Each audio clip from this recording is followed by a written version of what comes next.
Yan. So, pick up na tayo sa next location. Ito talaga kagandahan kapag online seller ka eh. Nasa bahay ka lang.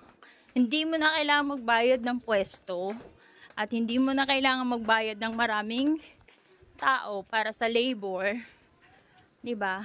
Pag napagod ka, kaka-embalot. Pwede ka mag-rest anytime you want. Unlike pag may pwesto ka, trabaho talaga dun. Eh, ito na. Yawn. Good morning! Pick up! Meron pa? Ay! Wala. Nakakaya ko. Sige, bukas na lang. Bukas na lang. Thank you! Ayan. Ay.